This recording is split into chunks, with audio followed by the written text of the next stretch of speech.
السلام علیکم ورحمۃ اللہ وبرکاتہ ان الحمد للہ والصلاة والسلام علی رسول اللہ وآلہ وصحبہ ومن اہتدى بہداہ اما بعد۔ عزیز طلبہ، مختارات محاضرہ نمبر 12 میں آپ کا استقبال ہے۔ اس سے پہلے کے درس میں ہم اور آپ نبی صلی اللہ علیہ وسلم کی ہجرت کے تعلق سے بات کر رہے تھے، اور بات یہاں تک پہنچی تھی کہ اللہ کے نبی صلی اللہ علیہ وسلم اور حضرت ابو بکر صدیق رضی اللہ تعالی عنہ گائیڈ کی رہنمائی کے مطابق ساحل کا راستہ پکڑ کر کے نکل گئے۔ آئیے آگے دیکھتے ہیں۔ قال ابن شہاب واخبرنی عبد الرحمن بن مالک المدلجی وهو ابن اخی سراقة بن مالک بن جعشم ان اباہ اخبرہ انہ سمع سراقة بن جعشم یقول جاءنا رسول کفار قریش یجعلون فی رسول اللہ صلی اللہ علیہ وسلم و ابی بکر دیت کل واحد منہما لمن قتلہ او اسرہ۔ ابن شہاب زہری رحمہ اللہ نے کہا کہ مجھے عبد الرحمن بن مالک مدلجی نے خبر دی، جو کہ سراقہ بن مالک بن جعشم کے بھتیجے تھے۔ کیا خبر دی؟ ان اباہو، کہ ان کے والد عبد الرحمن بن مالک مدلجی کے والد یعنی مالک المدلجی نے انہیں خبر دی کہ انہوں نے سراقہ بن جعشم کو کہتے ہوئے سنا کہ ہمارے پاس کفار قریش کے کچھ قاصد آئے جو رسول صلی اللہ علیہ وسلم اور حضرت ابو بکر کے سلسلے میں دیت متعین کر رہے تھے اس شخص کے لیے جو قتل کر دے یا قید کر کے لے آئے۔ یعنی سراقہ بن مالک نے کیا کہا کہ ہمارے پاس کفار قریش کے کچھ قاصد آئے جو رسول صلی اللہ علیہ وسلم اور حضرت ابو بکر دونوں کے قتل کی دیت متعین کر رہے تھے کہ جو بھی قتل کر دے یا قید کر کے لائے تو اسے اتنی دیت دی جائے گی۔ تو کہہ رہے ہیں فَبَيْنَمَا أَنَا جَالِسٌ فِي مَجْلِسٍ مِّن مَجَالِسِ قَوْمِ بَنِي مُدْلِجٍ أَقْبَلَ رَجُلٌ مِّنْهُمْ حَتَّى قَامَ عَلَيْنَا وَنَحْنُ جُلُوسٌ فَقَالَ يَا سُرَاقَةُ إِنِّي قَدْ رَأَيْتُ آنِفًا أَسْوِدَةً بِالسَّاحِلِ أُرَاهَا محمدن او اصحابہ۔ سراقہ بن مالک کہتے ہیں کہ اسی دوران کہ میں اپنی قوم بنی مدلج کی مجالس میں سے ایک مجلس میں بیٹھا ہوا تھا کہ ایک شخص آیا اور آ کر کے ہمارے پاس کھڑا ہو گئے۔ اقبل رجل منہم، ان میں کا ایک شخص آیا یہاں تک کہ ہمارے پاس کھڑا ہو گیا اس حال میں کہ ہم بیٹھے ہوئے تھے۔ فقال، اور آ کر کے کیا کہا کہ اے سراقہ، میں نے ابھی ساحل پر کچھ اشخاص دیکھے ہیں، کچھ لوگوں کو میں نے دیکھا ہے۔ آنفاً ابھی کا معنی ہوتا ہے ای من وقت قریب، ابھی ابھی، جلد ہی. اور اسودہ یہ سواد کی جمع ہے جس کا معنی ہوتا ہے الشخص، جمع اساود. تو ساحل پر کچھ لوگوں کو میں نے ابھی ابھی دیکھا ہے. کہا اوراہا، میرا خیال ہے کہ وہ محمد اور ان کے ساتھی ہیں. قال سراقۃ، تو سراقہ نے کہا فعرفت انہم ہم، کہہ رہے ہیں کہ میں نے جان لیا، فعرفت انہم ہم، تو میں نے جان لیا کہ وہ وہی لوگ ہیں. فقلت لہ، تو میں نے اس سے کہا، اس آدمی سے، انہم لیسوا بہم، کہ وہ لوگ نہیں ہیں. وَلَكِنَّكَ رَأَيْتَ فُلَانًا وَفُلَانًا انطلقوا بِأَعْيُنِنَا، کہا کہ آپ نے فلاں فلاں کو دیکھا ہوگا جو ابھی ہمارے سامنے سے گئے ہیں. انطلقوا بِأَعْيُنِنَا ای فی نظرنا معاینۃ، یعنی ابھی ہمارے سامنے سے گزرے ہیں، ان کو آپ نے دیکھا ہوگا. سراقہ بن مالک کہتے ہیں ثم لبثت فی المجلس ساعۃ، پھر میں مجلس میں کچھ دیر ٹھہرا. ثم قمت، پھر میں اٹھ کھڑا ہوا. فدخلت، اور گھر میں داخل ہوا. فأمرت جاریتی ان تخرج بفرسی وہی من ورائی اکمۃ فتحبسها علیہ،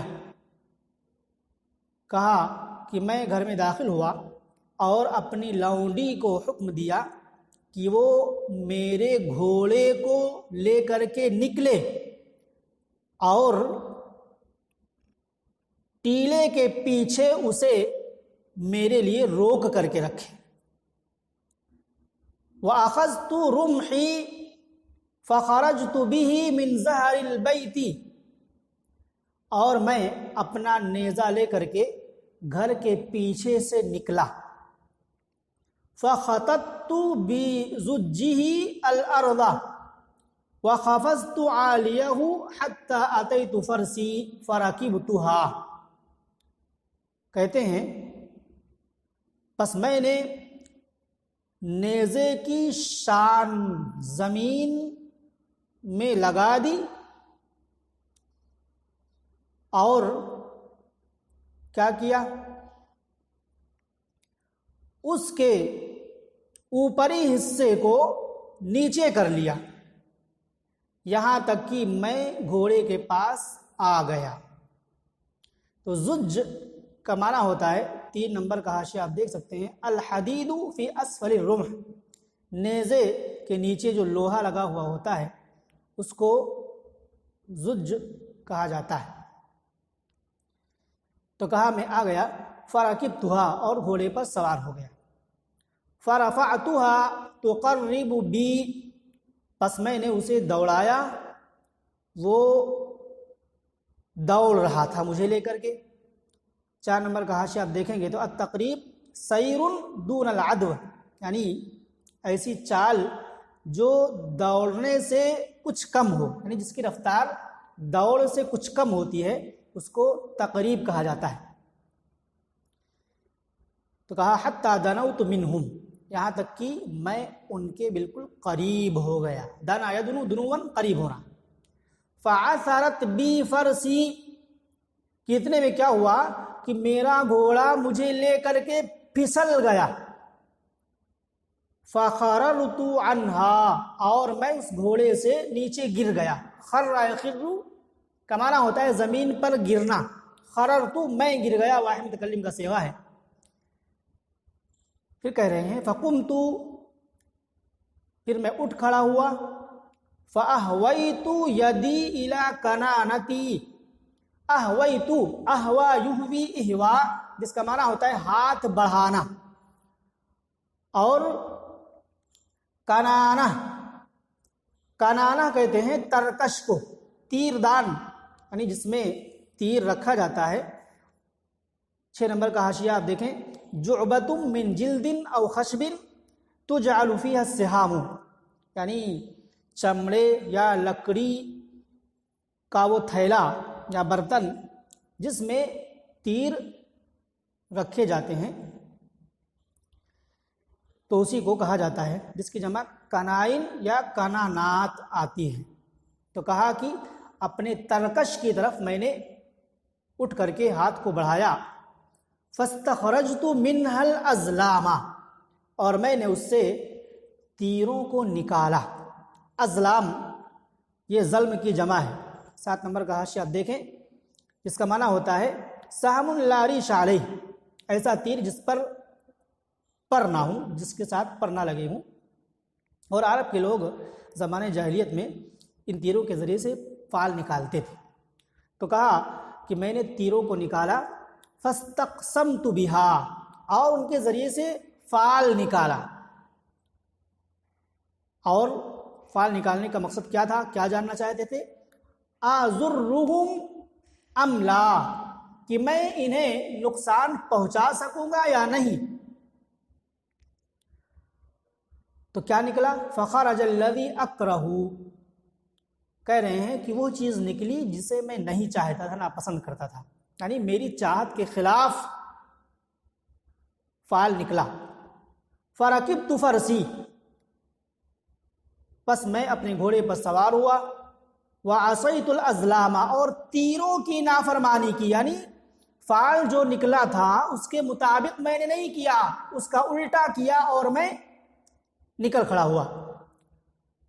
تقرب بی حتی اذا سمعت قراءة رسول اللہ صلی اللہ علیہ وسلم وهو لا يلتفت ابو بکر یکثر الالتفات، کہہ رہے ہیں کہ میں نے تیروں کی نافرمانی کی، تیروں کے مطابق نہیں کیا، اس کی مخالفت کی، اور گھوڑے کو دوڑا کر کے میں نکلا۔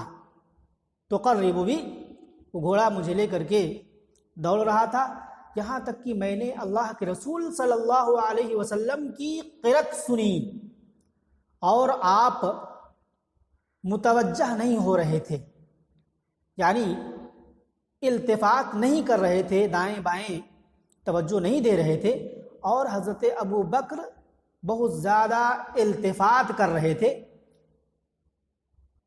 یعنی ادھر ادھر اپنے ذہن کو اور اپنے رخ کو موڑ رہے تھے۔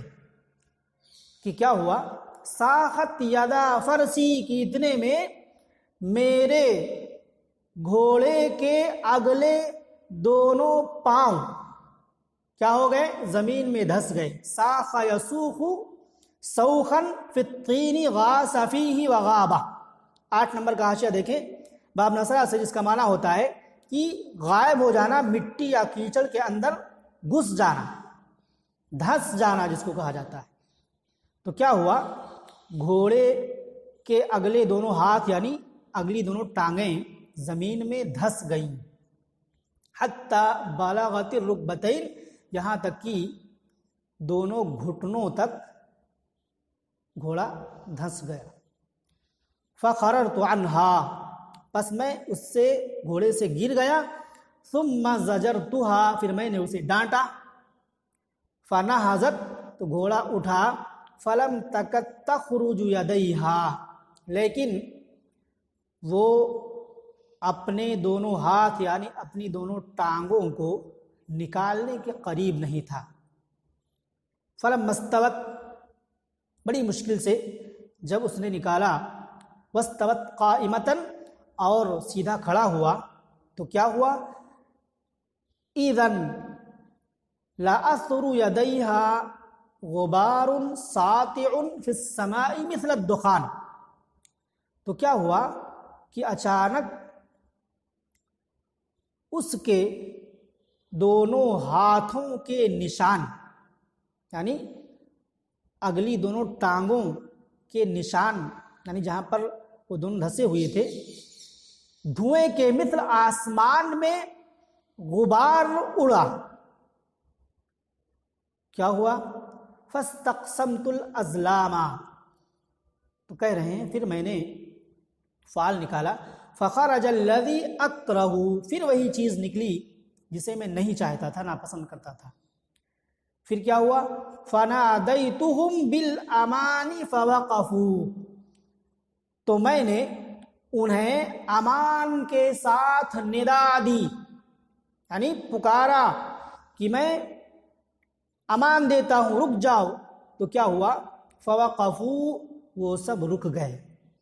اب رک گئے تو آگے کیا معاملہ ہوا، کیا باتیں ہوئیں، یہ ساری باتیں انشاءاللہ اگلے درس میں پڑھیں گے. اللہ رب العالمین سے دعا ہے کہ اللہ رب العالمین ہمیں حصول علم میں محنت کرنے کی توفیق عطا فرمائے.